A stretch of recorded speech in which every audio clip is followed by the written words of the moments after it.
Good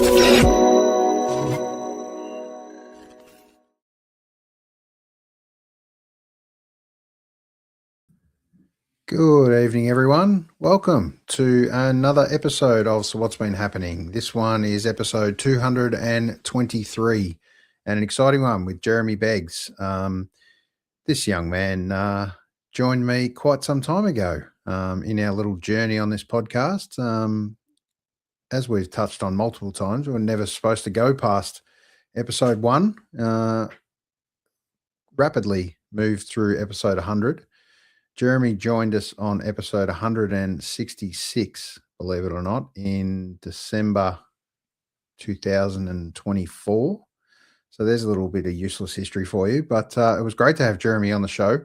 We talked about his journey so far up to date on that path, but we are now fast forward all the way through to 2026, 16th of June, and episode 223, and it's been a long road, you would say, but in this case it's been an even longer road for Jeremy Beggs, and an exciting one because he has finally punched out a killer album.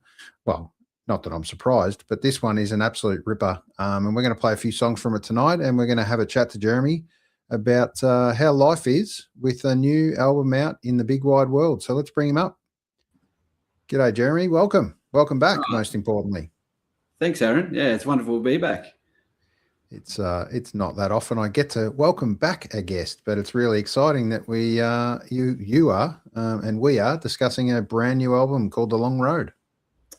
Yeah, it has been a long road, as you said, and I can't believe that's a year and a half ago since we spoke, and I probably had dreams that the album was out last year, but very, very grateful and excited that it's finally come to be alive. Yeah. Perfect. And how, just touching on that, how's the feedback been so far? What have you experienced? Yeah, it's been great. We've had some wonderful, really wonderful shows over the last month, and some incredible venues we've played at, and more importantly, just some wonderful people who have turned up to come discover what this is all about, and some wonderful friends and family also come along for the ride. And if you asked me last time we spoke that over 150 people would turn up to an album launch, over the course of the 3 or 4 shows, I would have pinched myself. So it's been been a huge success. Awesome. And in the big wide world, for all the punters out there, I'd like to thank you, mate, for pushing ahead, largely unrewarded financially, as it always is, but being able to put something out now solid that you're super proud of. Not that you haven't been proud of your work up to date, but in a complete package, it must be really important and special for you. Yeah, it is. It's that's, I suppose, what the dream was about when I first started this. It was being able to put out an album, play at some wonderful venues, and share my story with people. And I feel like I've been able to do that with this album, and it's been such a great thrill. Perfect. All right. So people haven't or don't know Jeremy Beggs and haven't seen episode 166, they're going to have to go back to the tape and find out a little bit more about you. But just in a few kind of words, sentences, whatever else you want to put it on, tell us a little bit about, for people discovering you for the first time, who is Jeremy Beggs? Just give us a little snippet into your world. I think I write music for people who are trying to hold it all together in this crazy world that we live in, but are really struggling underneath the surface. And that's not always seen and heard. And hopefully I'm providing a little bit of a voice for those people. I certainly write from that perspective myself, of someone for a long time not really knowing what I want to do or who I was, but having these ideas of sharing songs with people, and working really hard at it, and actually the dream coming true to a certain extent. Yeah. Awesome. All right, we're going to play the first song, Mess I'm In. This one's the acoustic kind of version, but it appears a little different on the album. But let's go with Mess I'm In, and then we'll talk about how you changed it up for the album. Here it is, Mess I'm In.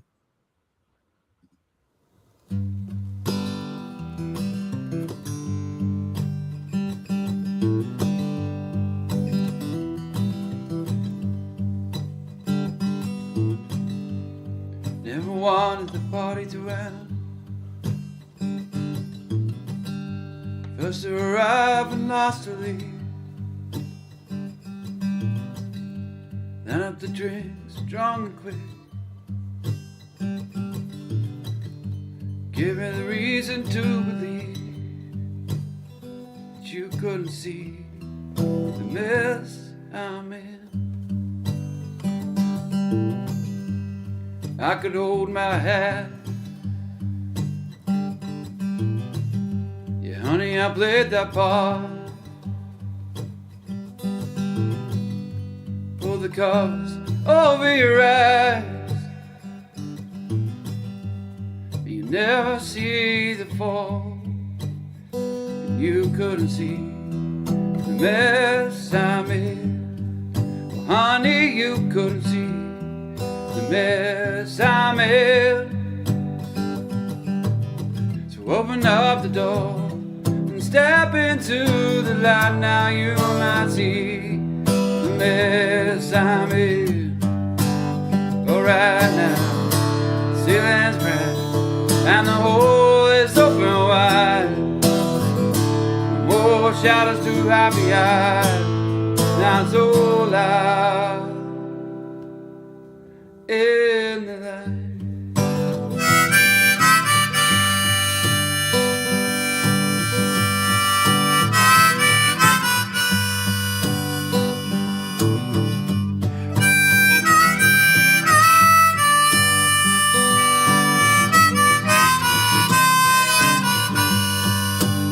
Now you can see the mess I'm in. Well, honey, you can see the mess I'm in.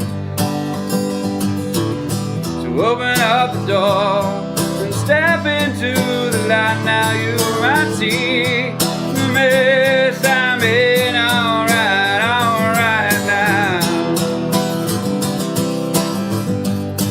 The mess I'm in. While you walked into the light now. Oh, there's no hiding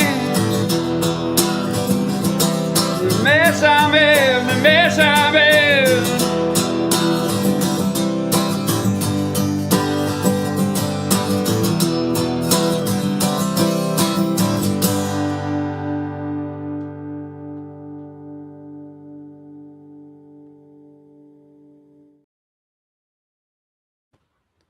That's beautiful, mate. I absolutely love that song. Oh, thank you. If there's ever a journey title for kind of my life, that's kind of mess I'm in. I'd like to think and hope that we're a little more together in the elements of the journey that we're all on, and probably a little bit more understanding of where each other can be sometimes. And I hope, as much as hard it is on a lot of people that don't feel like they can open up on some of those conversations.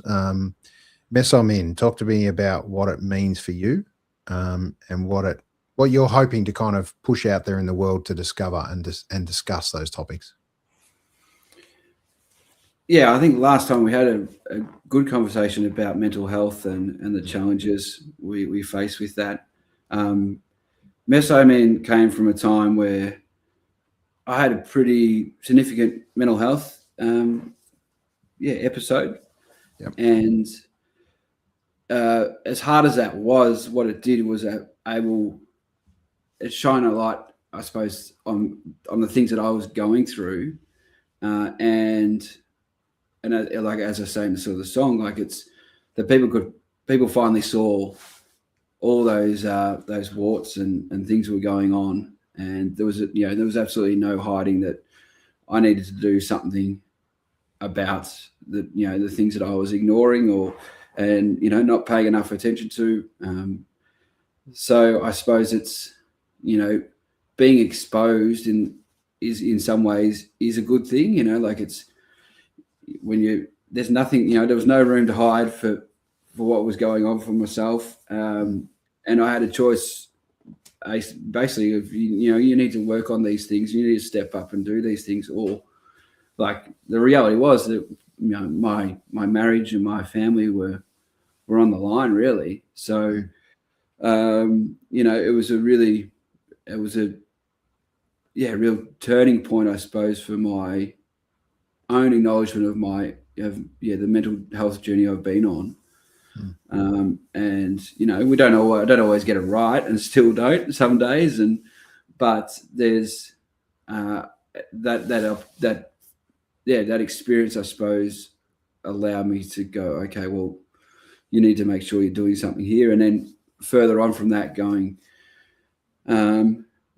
you can do this. And I think actually that experience not just helped me, obviously helped myself be able to become a better person or a more confident person, but it certainly helped, I think, in my music as well, which was a byproduct of trying to get myself right. And then I could probably write better songs and be more honest in what I was trying to express to people. So, everyone's mental health journey is unique, but there is common things that I think we share in that experience. So for those who are suffering, I think, like anything, it does start with yourself. I'm fortunate, got wonderful people around me who've seen it all and are still here and supporting me every day. But ultimately, I had to step up and say, no more. This can't happen. And make the changes I need to make. Yep. And I think a couple of years on, are we any better as a society at understanding the battles that we go through in the mental health journey, specifically in men? Probably not. No, probably not. Not sure if a lot has changed in particular. I probably think the personal conversations probably happen. I can only speak from my experience.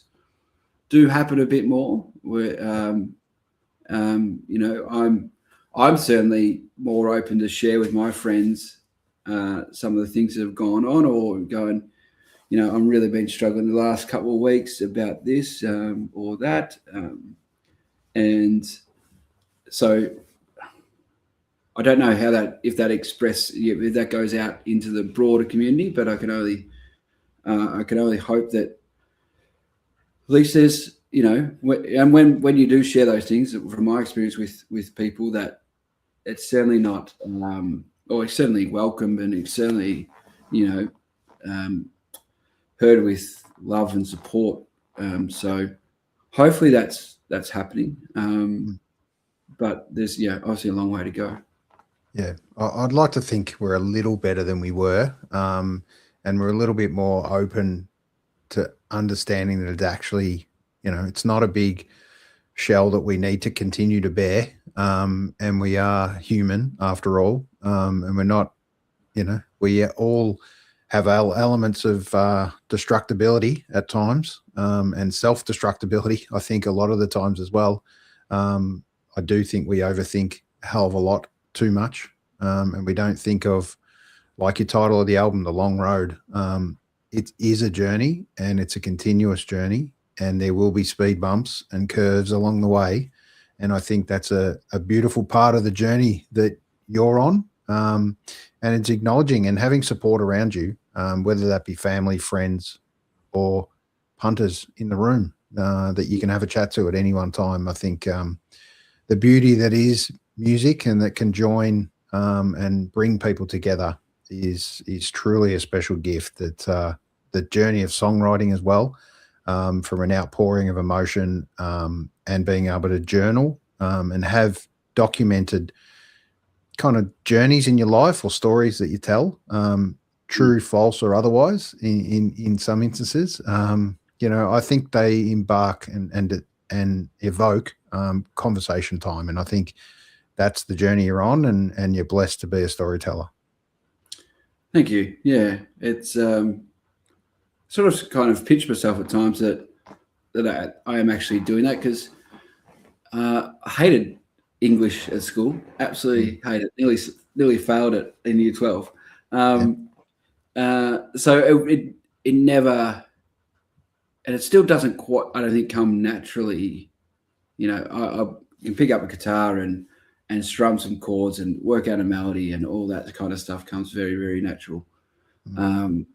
But this, you know, I'm not the one who, you know, you hear of people who are writing every day and, you know, using different forms of writing to help formulate a song and those kind of things, which I'd love to be able to do. But it's certainly, you know, that kind of the writing part of it is sort of a bit of waiting. I'm that typical waiting for that lightning to strike, and we go, all right, okay, here we go. We've got 20 minutes and fantastic, awesome. And, you know, obviously go back and edit it later. But, yeah, so it's kind of funny that, yeah, music, or the writing of music particularly, has become that outlet to be able to express myself in that way. Well, 2023, you brought out a single, Hurtful Ways, and, you know, it became a bit of a momentum shift for you. You know, what can you tell us that changed really after Hurtful Ways? Well, there's 2 points. Obviously, what we spoke about before, that time coincided with that episode, so that was a big shift.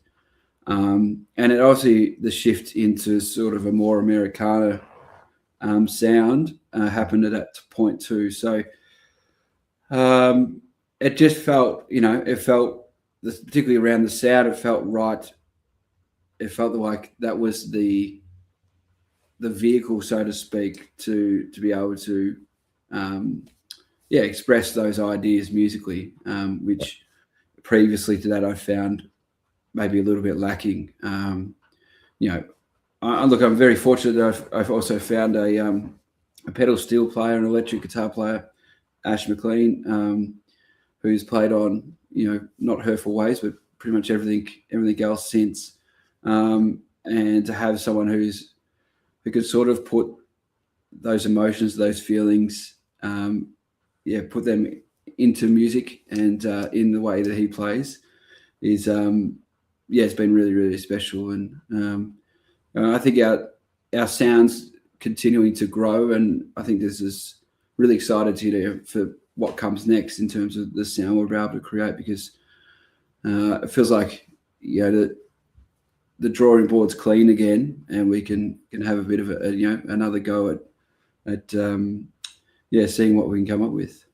Yeah, new chapter, a turning of the page, so to speak. But don't forget, there was also some beautiful collaborations in amongst that time. Matt Joe Gow and Anthony Brooks. Talk to us just a little bit about, you know, one of my great idols that sits behind me, Matt Joe Gow, and that's kind of how the first time I discovered Jeremy Beggs. So talk to us a little bit about, you know, spending some time with Matt and Anthony Brooks, and kind of what that did to your music and journey. Yeah, both have been hugely influential in my music career. I will talk about Matt first. I met Matt, it would have been 2003 in Tamworth. So that was where Hurtful Ways sort of started and came from. So I was up there playing a few songs and doing my thing with a couple of friends, and had organised a catch up with Matt, and he sent me a message a few hours before that saying, do you know any bass players?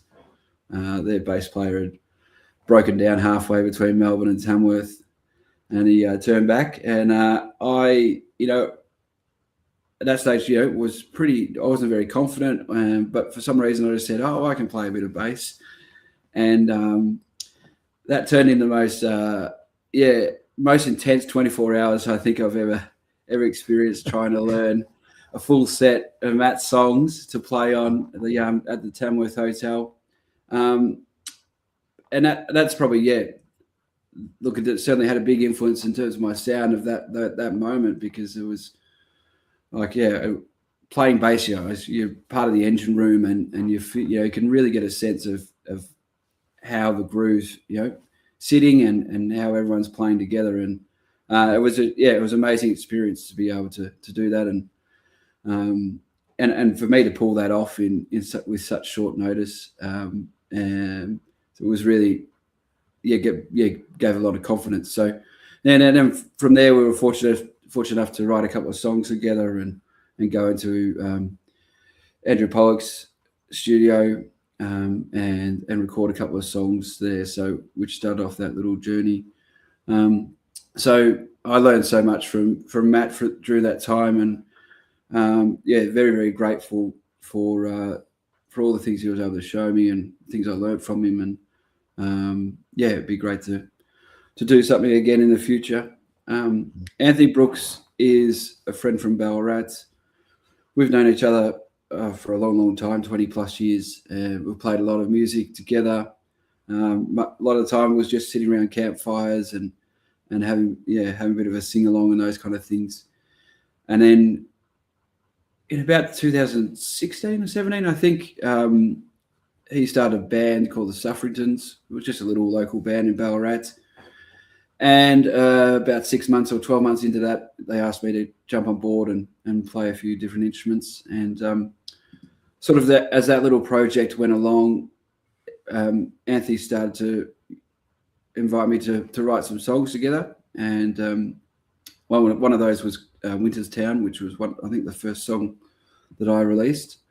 And I'm just that experience was just so incredible. We're still a great bunch of friends, and I learned so much about the music industry and playing shows and booking and doing all those things, and how to sort of help and sort of manage a group of people try to achieve a goal and those kind of things.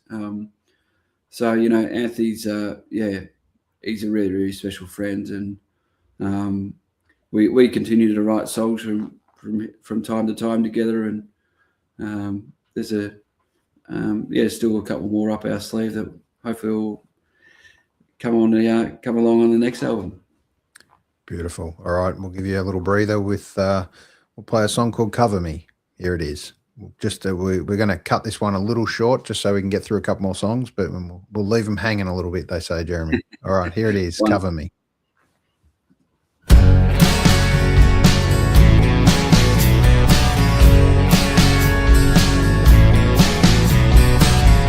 A decade's now past, and I don't know how you lasted this long. With my head still in the clouds, that's why I'm sick and tired of playing the low ball.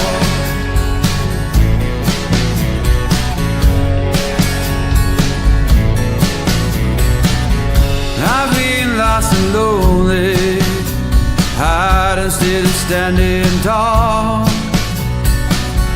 waiting for an answer from a phone that will never call. That's why I'm sick and tired of playing the low ball. I'm sick and tired of playing to cover me in grace. All of it and all my mistakes. Don't think twice about my blame. My protection from emptiness.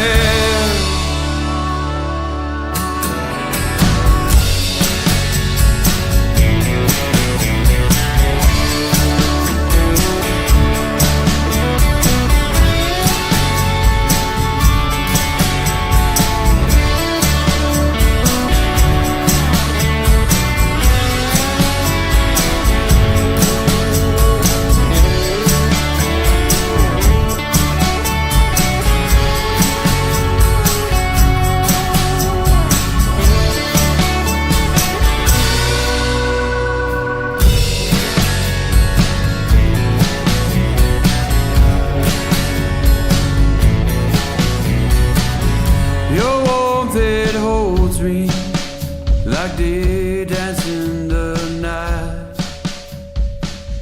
Our hearts remain in All right, we're going to leave you hanging a little to jump on and make sure you check out these great new songs from The Long Road from Jeremy Beggs. So make sure you jump on Jeremy Beggs Music, Beggs is the name. Don't get it wrong. And Beggs, but you'll find him, Jeremy Beggs. Just Google The Long Road. Exciting, mate. Let's talk about The Long Road as a title, as such, or as an album. What does the words The Long Road represent to you personally for this album? I think it was a similar to themes to what we talked about before. It's that commitment that I'm going to keep going no matter what. And it was, the name came very early on in the idea of putting some of these songs into an album. I hadn't actually written that song, but I had the idea of The Long Road was what I wanted to call it. And I think it's a bit of a reminder. Yeah, as I said, a reminder for me to look ahead, that things aren't too bad. Things are pretty good, and you're very lucky and very fortunate to have the life that you do. So, things will work out in the long road. So that's where it sort of comes from. Beautiful. And obviously putting songs together over time, at what point did you realize you really had an album and not just a journey of songs? I suppose when we had the first 6 songs on the album, we were about to go in and record them, and my guitarist was very keen on not leaving songs just hanging there, and so we had I think 4 songs that were previously recorded, and then the more I sort of looked at those songs in together, I thought actually there's a story that I've weaved in through all these songs, even though I wasn't thinking about that, but they really tell the story of someone who's just really just trying their best and is trying to acknowledge their failures, or not failures, but acknowledge the things that are are holding them back a bit, and then but heading towards hopefully better times and a brighter future. So so it wasn't. I was probably keen to maybe add a few new songs to the mix, but I'm glad that all these songs found their home. As we are being able to put that out now, and lucky enough to have that in the world right now. And while we're at it, let's give a shout out to Oily Rag Records at the time, and obviously being able to put the album out, and also to Chris Familton once again, mate, for connecting us. Not that I forgot about Jeremy Beggs, but thank you, Jeremy, for contacting me and say, this album's pretty much done, or it is done. I'd love to get to have a chat again and talk through the longer version of Jeremy Beggs and this journey, which is always great. So thanks to everyone that's helped us connect the dots, and a little shout out to Oily Rag Records and any of the independent record companies that are out there pushing local artists, as always. Anything you've got to say to give those a pump up? Oh, I just very grateful for both of those people. Karen Fields of Oily Rags Records, who's I think I've learnt more than I ever have in the last sort of 6 to 10 weeks working with her.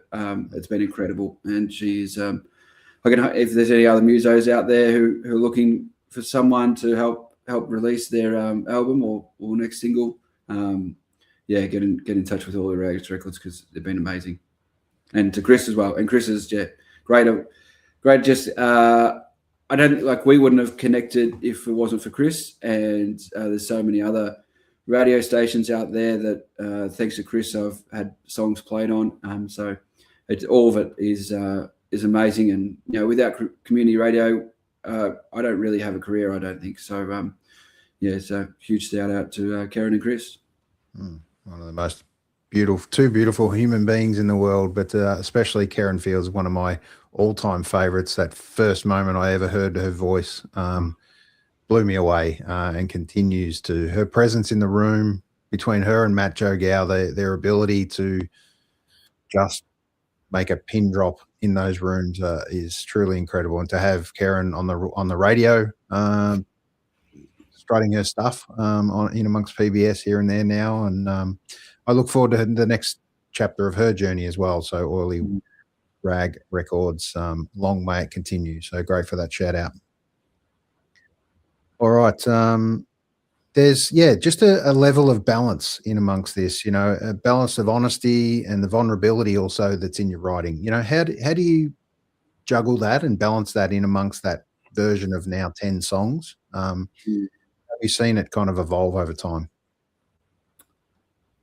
I don't think it's changed too much. I think that initial writing moments is always and has always been for me. Like it's been because I've needed to express something that I can't, I can't really get out, and the only way to get that out is by writing a song. So, yeah, it'll be interesting going forward whether that sort of changes. Whether I have a better concept of what the next album might be. I'm not sure yet, but I do like the fact that you pretty much locked it. For me, I lock the room and no one else is in it, and it's just me and my thoughts, and it seems to be in that space that I can be the most honest with myself. And that's a great way to be. Your ability to write firstly for yourself, and then there's no doubt that ability to do that and connect with yourself has that connection then with the listener, puts themselves in not only your ears and minds, but it also touches their own. It's just that one of those things, if you don't write for someone else and you're writing for yourself, I think it just comes across as so much more genuine, don't you think? Yeah. And I think about all the songs that I have really connected to. I don't care what that person's story is, or why they wrote that song. I care the fact that they did write that song. Yeah. There's that moment of a line or it's a lick or whatever, and that moment is when then it hits you and you go, oh wow, I understand this song. I get this song because that's pretty much like what I was going through back then or yesterday or whatever it was, So I suppose, it's, then you once you, particularly like an album has been quite an enjoyable experience also, because once you sort of release that song, and it is a release of an album, you're putting it out there, and after that I have no control over it. There's nothing really that I can do. I can't force anyone to go and listen to the song. Hopefully they might hear it and they connect with it. But it's a funny thing that humans have been able to come up with, and I think your music some ways, and that it can be so powerful, like often more powerful than words themselves. Definitely. And like this podcast, it sits there in the world that someone may discover over time and get something from, and almost realize that we've recorded another 60 odd episodes since we last spoke, and a lot that's been discovered in this journey so far. All right, let's have a little break. And here's one that you did remaster for the album, but this was the original version, Worn Hands. Here it is.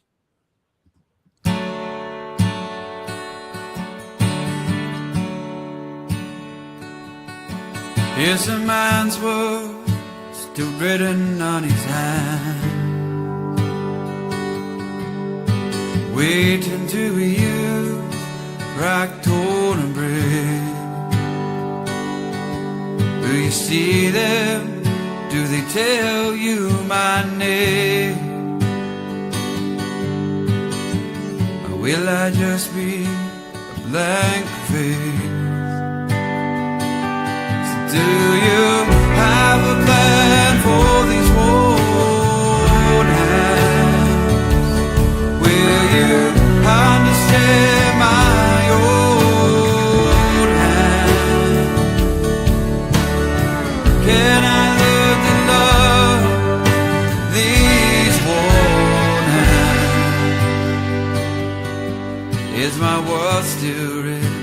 on these old.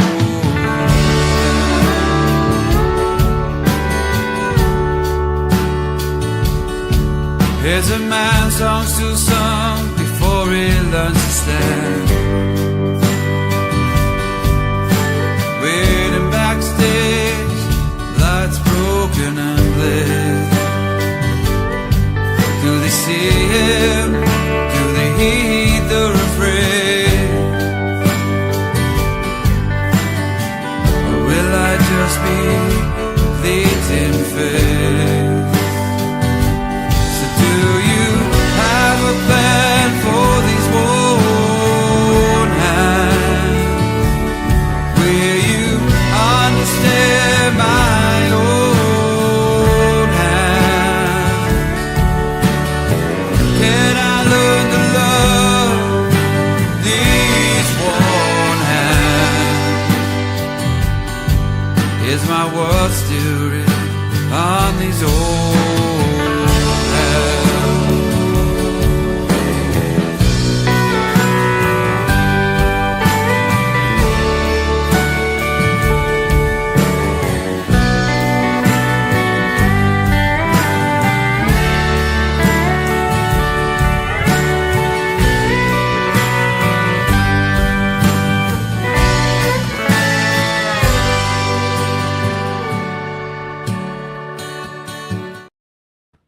There you go, Worn Hands. Jump on and check that one out. Man, that's a beautiful song. Some great lines in there too, mate. Oh, thank you very much. It's a journey. What are you going to do with those worn hands? Yeah, that was co-write with Joel Harrison. We got matched together during COVID in a little songwriting project, and managed to write that in a couple of hours together after we'd never met before. So it was beautiful. It was a special experience, and we're still really good mates now. So which has been wonderful. Great to hear. And how do you?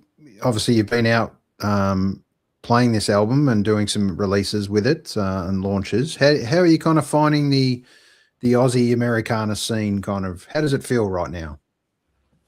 I don't know. I think we've had a great experience over the last month or so.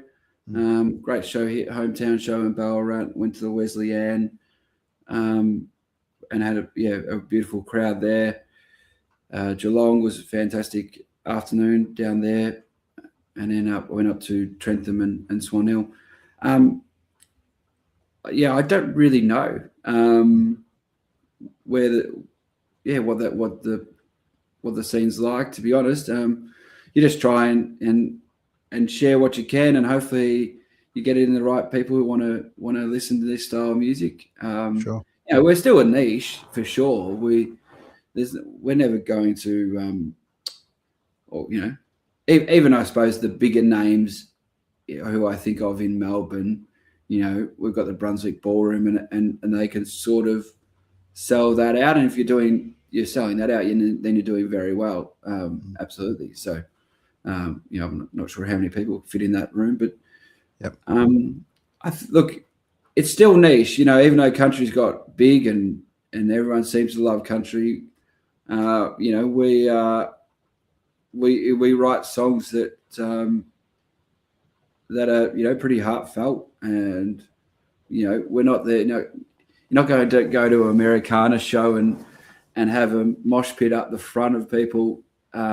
Jumping might get a few two-steppers, but so it's we're asking. I suppose the challenge is, we are asking your audience to come, and we want you to sort of sit and listen, and that can be an uncomfortable thing at times, So, but I think if you create the right environment, and obviously you've got to have the songs that hopefully people can connect to. I think, there's always going to be people out there who want to hear those things.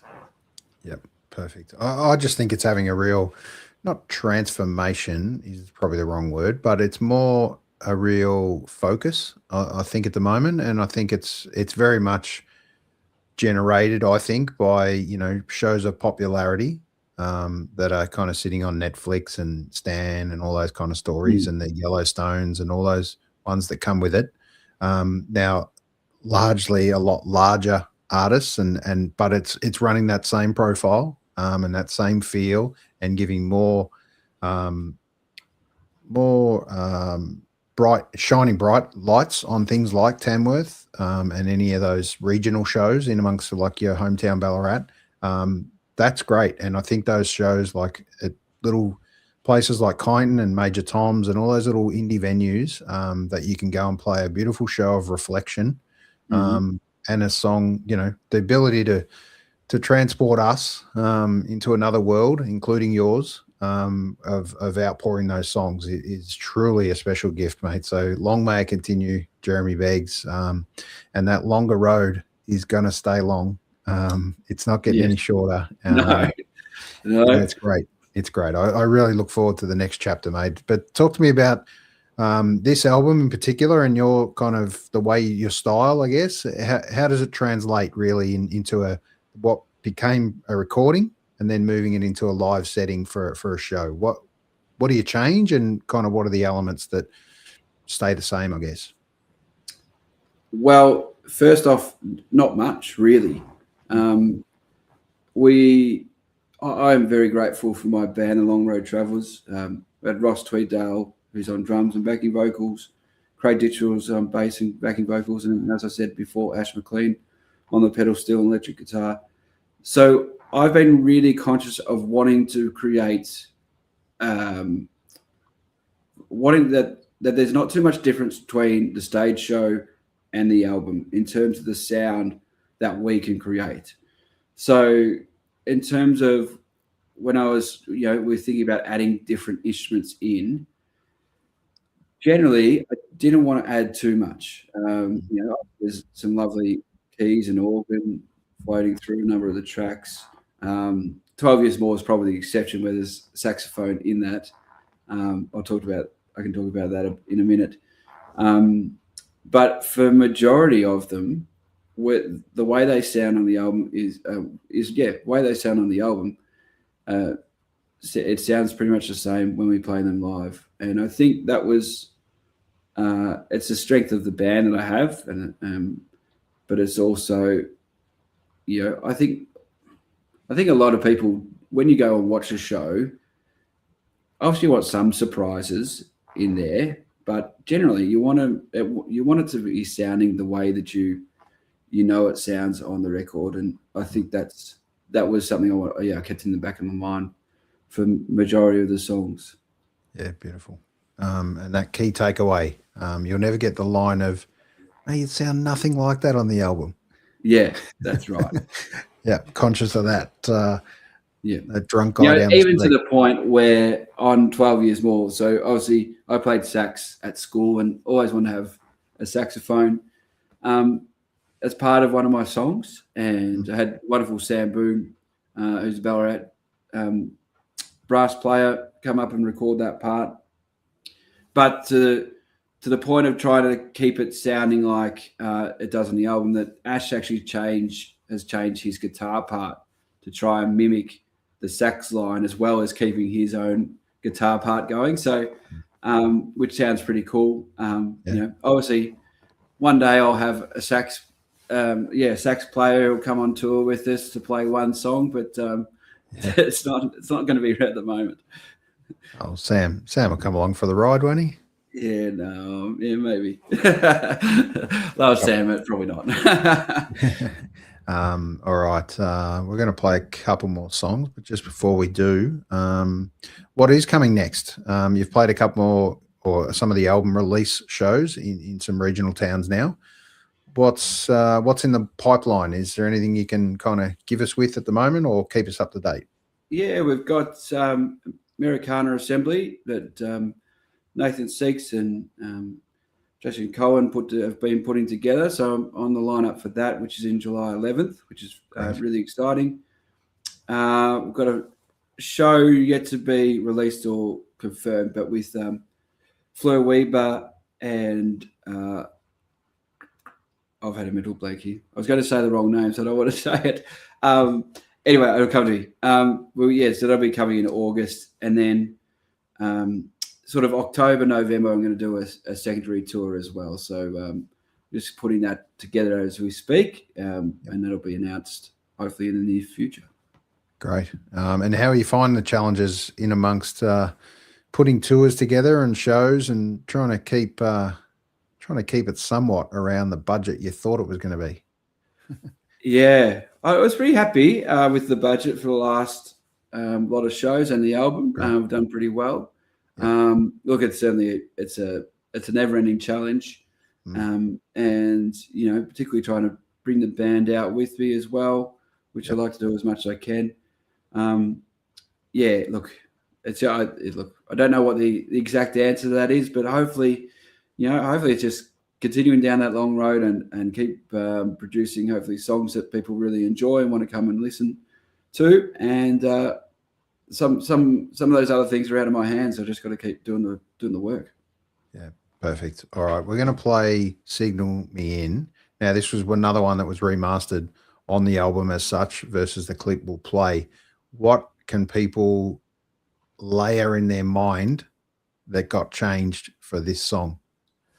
Look, not much. It was just that we were obviously mastering 6 brand new songs, and then we already had the 4 that were mastered at different studios and those kind of things. So we just really, wanted to have that consistency throughout the whole project, so that when hopefully people listen to it, it does sound like it's been recorded in the one spot, which I think we've done pretty well. Great, you sure have. And it's a line or a name or a word that I absolutely love. Remastered. That's the joy of our life, right? That's the journey we're on. All right, here it is. Signal Me In.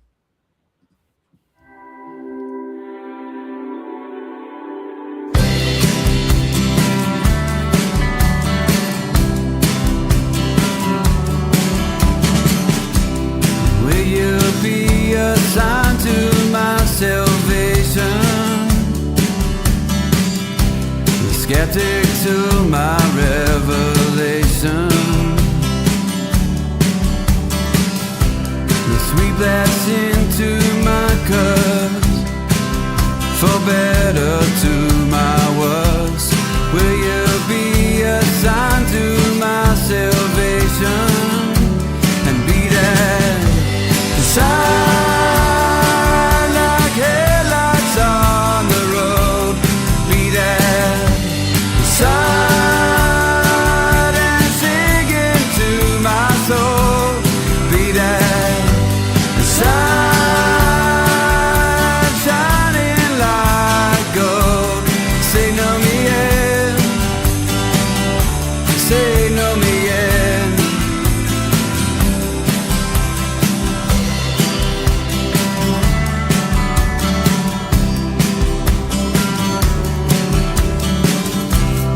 Will you be the sword to my shield, the control to an unsteady wheel, confidence to my doubt, plain spoken to my silent shout. Will you be the sword to my shield and be there? Shine like headlights on the road. Be there, shine and sing into my soul. Be there, shine, shining like gold. Signal me in, signal me in. Without a little darkness, how will you ever know the light? Be that sign like headlights on the road. Be that sign,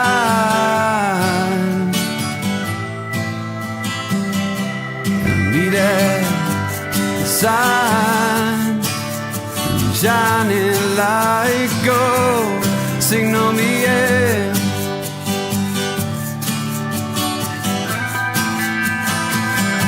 So be. All right, there you go. Signal me in. We all need that sign, don't we? I think, gee, it's a great reflection piece for me.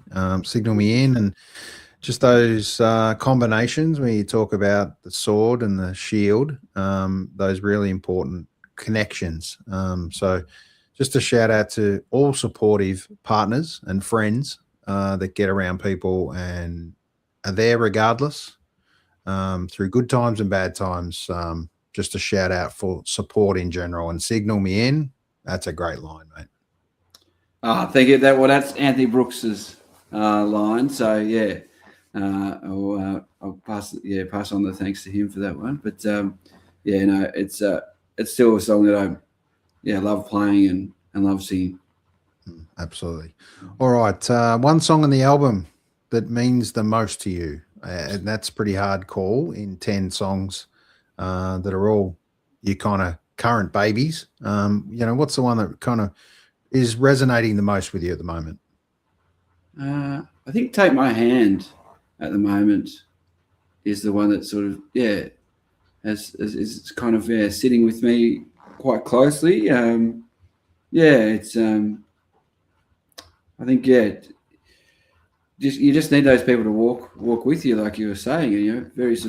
Having those people there by your side and is really important. And there's a fair bit going on in my own life at the moment with my family and stuff. And you just sometimes need people to take the lead and walk with you. So that's one sitting most closely to me at the moment.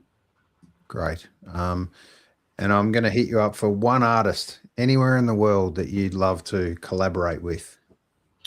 I think BJ Barnum from American Aquarium. I just think he's, lots of the things we're talking about today, I hear him talking about, and he just seems to be a really switched on guy. He's gone through a lot, I think, and to be able to write a song with him, I think it'd be really, really cool. Awesome. All right. And have you got a go-to album at the moment that's kind of on repeat in your world? I'm horrendous with names, so bear with me for a second. It'll come to me. I just discovered this guy and he just plays in the 70s and the 80s, so I'm going to have to look it up because it's a very bad story if I can't remember. That's all right. Feel free. Pull the phone out. And it just, one of those artists who just popped up. Steve Forbett is his name. And a bit more on the folky side of things, but it's certainly on the early discovery of Americana, I reckon, sort of in that late 60s, early 70s.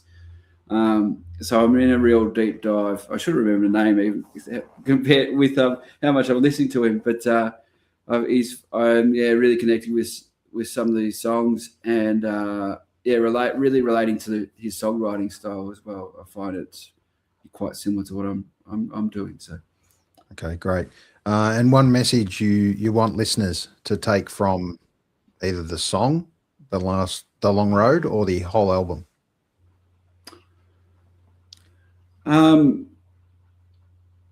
I suppose, just keep walking along that long road. Even if you think you're not being seen, you are, and things will get better. You've just got to keep taking one step at a time. Beautiful, beautiful. And out of 10 songs and lots of lyrics, I'm going to hit you up for one lyric, maybe on the long road that hits you the hardest. Is there one? Or maybe you're most proud of. Is there one? I do like the start of Long Road. Each stone unturned, rocks we cracked. I was pretty happy with that one as an opening line. It's sort of it's a little bit contradictory, but it sort of makes sense at the same time, I think. Sure. Sure. And if the album had to be described in only one word, I'm really starting to tighten this noose on you. What would it be for you?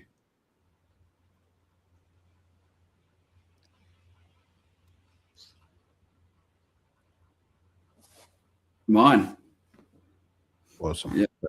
No better.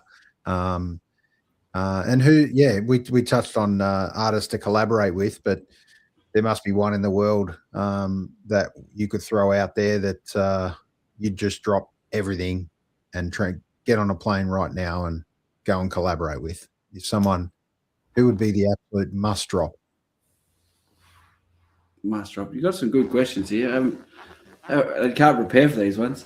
No, I don't prep Mark Knopfler. Mark Knopfler. Okay, perfect. Yep. Yeah, absolutely. 100%. And I listened to Dire Straits growing up as a kid, I reckon, once a week. So, if Mark Knopfler called, we'd be there. Absolutely. Yeah. So just on Mark Knopfler, what is it that makes Mark Knopfler that absolute level above for you? What is there something you can describe about him or his music or his journey?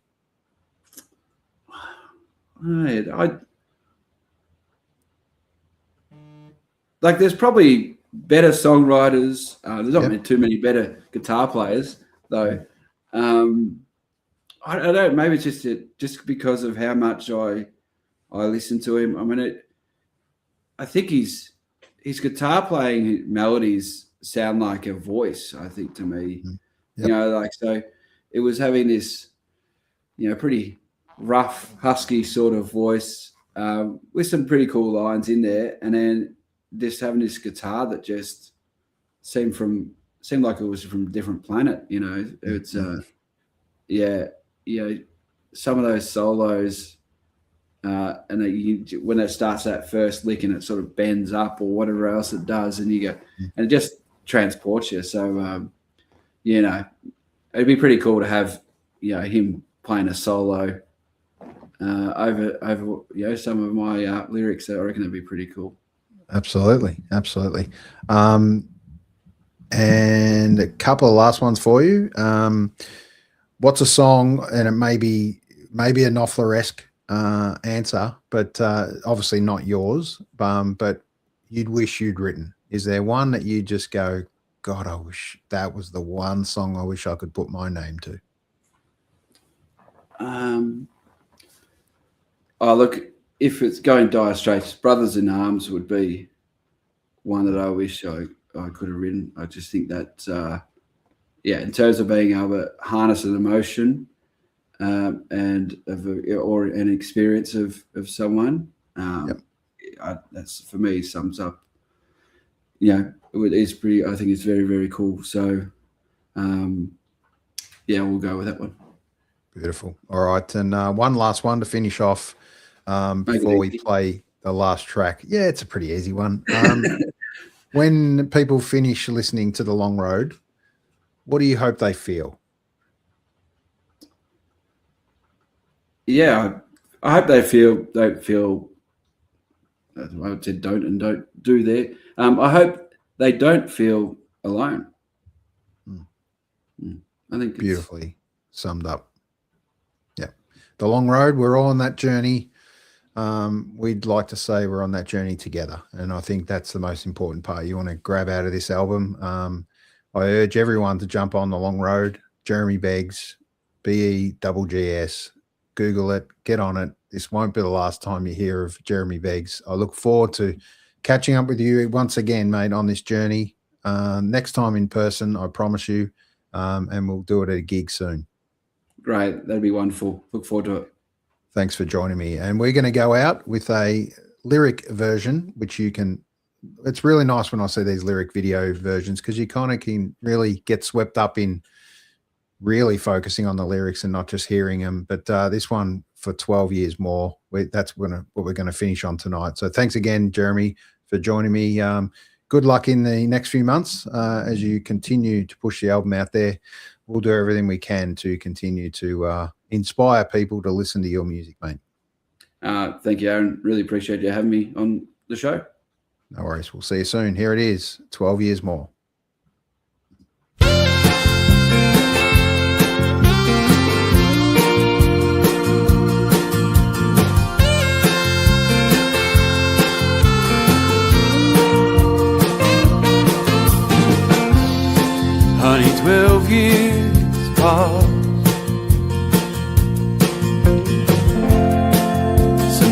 get half as many. I told you we were lost, despite bed sheets tucked in tightly. 'Cause even when the load is breaking and ribbons of highway stretching red, I walk through the door for 12 years more.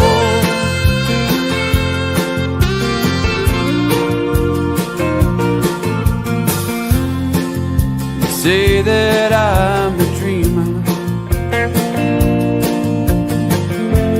longing for the open road.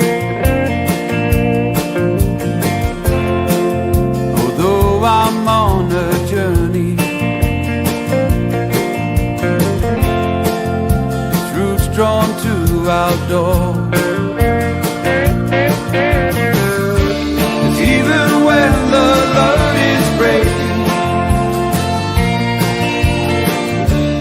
ribbons of highway stretching red,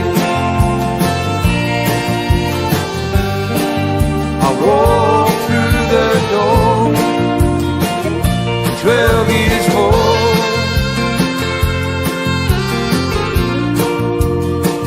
For 12 years more.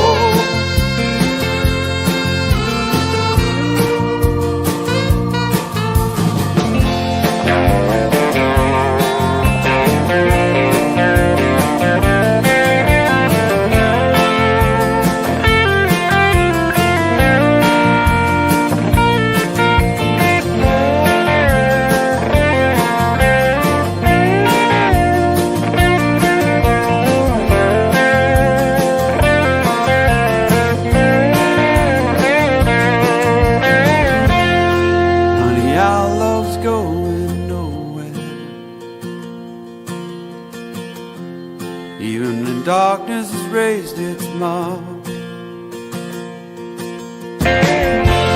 know the old saying is to share, change between lost and found. 'Cause even when the load is breaking and ribbons of highway stretching red, I walk through the door for 12 years more.